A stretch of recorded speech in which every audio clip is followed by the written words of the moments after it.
Lundi 22 mai, devant la même cour. J'ai été pris chez moi dimanche 21 mai. À l'époque de député provincial, j'ai été surpris, j'ai vu des individus qui n'ont même pas eu à décliner leur identité, qui m'ont braqué et m'ont embarqué de 2023. 2023, qui m'ont embarqué de fort dans un véhicule. Un véhicule de marque Land Cruiser, ils m'ont tabassé dans le véhicule, m'ont promené ici et là, où ils m'amenaient, ils m'ont cagoulé. Et vers le 20 octobre, ils m'ont jeté comme un colis au casier judiciaire, à la police judiciaire du parquet. Je suis resté à la police judiciaire du parquet jusqu'au lendemain à midi.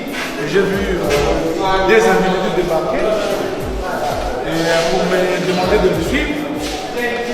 J'ai été même tenté de poser la résistance, mais je me suis dit, je vais tomber dans leur piège, que je me soumette, que j'aille avec eux.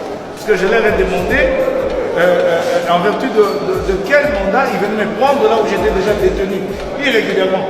J'ai passé la vie là-bas sans être entendu. Rien, aucun acte de procédure n'a été posé à mon encontre. On me prend de la cour de la police judiciaire de parquet midi 13h, on m'amène à la cour d'appel. C'est là que je me rends compte qu'en fait dans ce pays, la justice n'existait pas. J'arrive au secrétariat où le deux monsieur brandissent un document, lequel c'est celui-là, je vois la lettre de transfert de prévenu, et j'entends la dame qui leur dit, la dame qui est au secrétariat, qui leur dit, ah non, mais où est le procès verbal de saisie des prévenus? Il semble que c'est un impératif en la matière. Ah non, vous savez, et je le vois se retirer de côté, faire des appels, et la dame recevoir un autre appel pour dire je reste pas comme ça, et puis elle a réceptionné ces documents-là. Dites-moi, j'ai été arrêté par qui, pourquoi et comment je me suis retrouvé devant la cour. Et je vois là, jusqu'à ce jour, un document avec objet, transfert de prévenus de la Cour de cassation à la Cour d'appel. J'ai jamais mis les pieds à la Cour de cassation, jamais. Mais que la Cour de cassation me dise quel est le magistrat qui m'a auditionné là-bas. Quel est le magistrat, son nom. Ce magistrat qui m'a auditionné. Et j'arrive devant la cour d'appel, j'ai fait ces récits, je relève ce que mon avocat appelle en droit des irrégularités, mais personne ne m'écoute. Personne ne m'écoute. Mais de quelle flagrance s'agit-il? L'émission qui est incriminée, j'y ai participé la veille, il était samedi, le lendemain dimanche 18h30, je suis inscrit un projet de mon pays, on m'a convoqué la nuit, j'allais répondre. Je suis pris devant chez moi par des inconnus, devant mes enfants que j'ai laissés traumatisés complètement. Mon fils aîné a même appelé mon frère pour lui dire, je ne pense pas, c'est pas la première fois qu'on m'arrête pour mes opinions. Et mon fils dit à ce moment-là à mon frère aîné, à mon frère, il dit, je ne pense pas que papa reviendra parce que cette fois-ci il a été pris par des criminels. C'est des gens qui sont venus, qui l'ont braqué, qui l'ont forcé de partir. Nous sommes dans quel pays? Dites-moi un peu. Et là je suis devant la justice de la République de Mozambique. Pris dans ces circonstances-là, et donc la justice a été utilisée pour donner la forme à cette arrestation irrégulière. Irrégulière totalement. Totalement. La justice est venue donner la forme, donc le matin du lundi, on s'est demandé qu'est-ce qu'on fait, l'aide de transfert de prévenus. Quel transfert de prévenus? Je venais d'où pour aller où? Je venais d'où pour aller où? Dites-moi un peu, je suis devant vous, devant votre cour. Je venais d'où pour aller où? Je vois les signer même par la plus haute autorité de la magistrature du pays, des procureurs généraux de la Cour de cassation. Je me sens en insécurité dans mon pays. C'est le procureur général pour la Cour de cassation qui signe la lettre. Dites-vous un peu. Je me sens en insécurité totale. Il ne m'a pas vu, aucun de ces avocats généraux, de ces magistrats ne m'a entendu. Il n'y a même pas le numéro de dossier. Ça n'existait pas. Vérifiez, lisez cette lettre-là, pas de numéro de dossier. J'arrive devant celui-là, j'ai eu pitié de lui. Les magistrats de la cour d'appel, les propriétés des bonnes fois. Mais qu'est-ce qu'ils pouvaient faire? Il n'avait aucun élément dans le dossier pour m'auditionner. Montrez-moi un peu le procès verbal. C'est une page comme ça.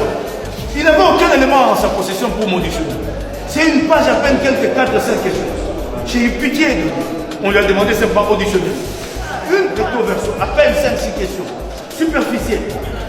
Donc lui-même ne savait pas comment je me retrouvais là devant lui. Et dans ces conditions-là, on m'envoie ici. C'est dans ces conditions-là. J'ai comparé lundi, puisque la stratégie était de condamner le plus rapidement possible par la procédure de flagrance. Le lendemain, mes avocats soulèvent l'exception de la constitutionnalité. S'il vous plaît, nous étions en procédure de flagrance. La Cour constitutionnelle prend 6 mois pour se prononcer. Alors que nous sommes en procédure de flagrance. Et depuis que je suis ici, 6 mois. Elle est saisie, le dossier lui est transféré. C'est, je crois, au mois d'octobre ou novembre qu'elle finalement elle se prononce. Alors étions-nous en procédure de flagrance ou pas? Dites-le moi pour que vous maîtrisez le droit. Non, non, non, pas dans la brutalité. Pas dans la brutalité.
Je viens poser cette question à Mossou.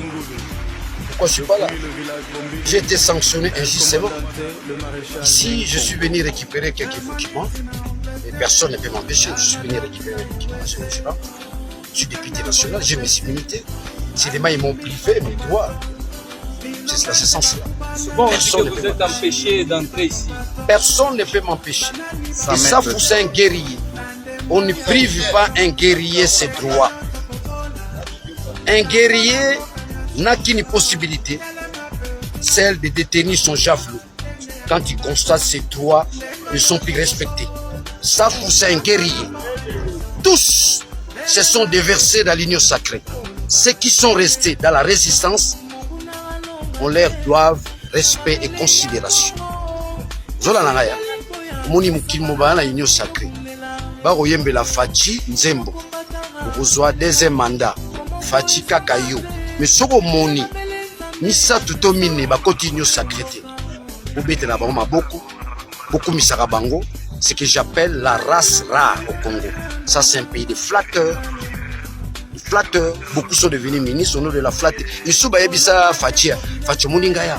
Yoko Kamingongo basoso baloba. Mais banda tia premier ministre na yebisa ma basoso baloba. Et belé bazala. Fachi Muningai, soki ngulu azoloba na yo kaka. Ntabasoka azoloba na yo kaka. Batie ministre. Pour la Congo, ma commune n'a yebisa Fachi te que non, yoka ma mungulu azoloba, yoka ma musoso azoloba. Ça veut dire qu'il y a des gens intègres dans ce pays. Intègres. Nous avons combattu le régime de Kabila et nous combattons le régime de Fachi. Tout ce que nous demandons au peuple congolais, respect et considération. Ça veut dire que nous avons un idéal. Nous avons l'amour de la patrie. nous avons l'amour du pays. J'en profite à travers vos caméras. Un message de paix à mes frères du Goma, à mes frères de l'Est. Soyez calmes. La vision est grande. Demain, nous allons ramener la paix à l'Est du pays. Pas une paix théorique, pas une paix teintée de la théorie, une paix réelle, une paix qui découle de l'intelligence, de la stratégie politique, de la vision politique. Une paix qui relève, n'est-ce pas, de la construction d'une armée dissuasive. Baosaka na Congo pour na armée. Baosaka na Congo pour na police professionnelle. Baosaka na Congo pour na yamba. Les jours le Congo va construire une armée dissuasive.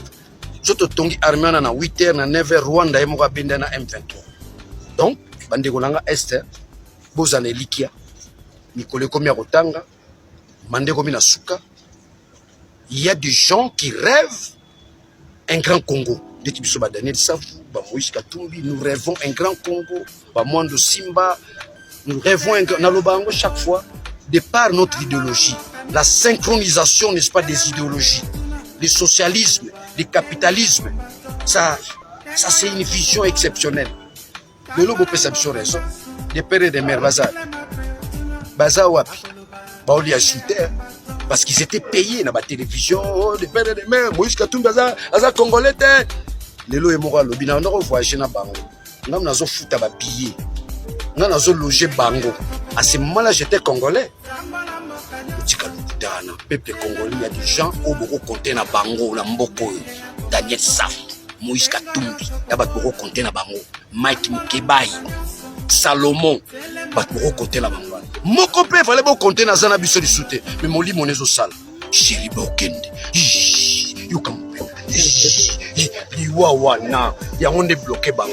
Je vous dis ça sans honte, sans gêne. Pour vous comprendre que dans un grand Mboko, l'élection est satie. Je suis avec honorable Daniel Safou. En 2023, on va occuper quel ministère? 2024. Le problème, c'est pas au niveau du ministère.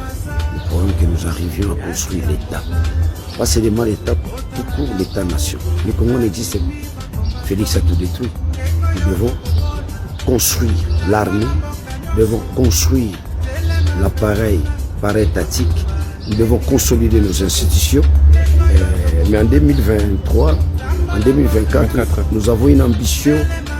Oui, partout, tous les candidats présents, vous sentez ça, c'est. Les débats des idées n'ont pas encore commencé. En 2024, nous allons démanteler la loi Bakajika et donner la force de sport peuple congolais. La terre et les sous-sols appartiennent à l'État, non, la terre appartient aux citoyens. Nous devons modifier cela. Nous sommes partis des décrets-lois, n'est-ce pas, possédant les terres, n'est-ce pas, de nos ancêtres. Mobutu revient, il nous amène la loi Bakajika, la terre et les sous-sols appartiennent à l'État, non, non. L'effort de Daniel Safou aujourd'hui, comment arriver à démanteler la loi Bakajika et confier la terre et les sous-sols aux citoyens. Là, maintenant, il se posera plein de problèmes de chefferie qu'on sort. On aura résolu les problèmes de Banyamulenge de manière, n'est-ce pas, scientifique. Merci beaucoup, honorable. Vous avez notre soutien. Moulin ne connaît pas ça. Or, c'est lui qui devait initier ce genre de choses. Il a été là, sans rien faire. Voler.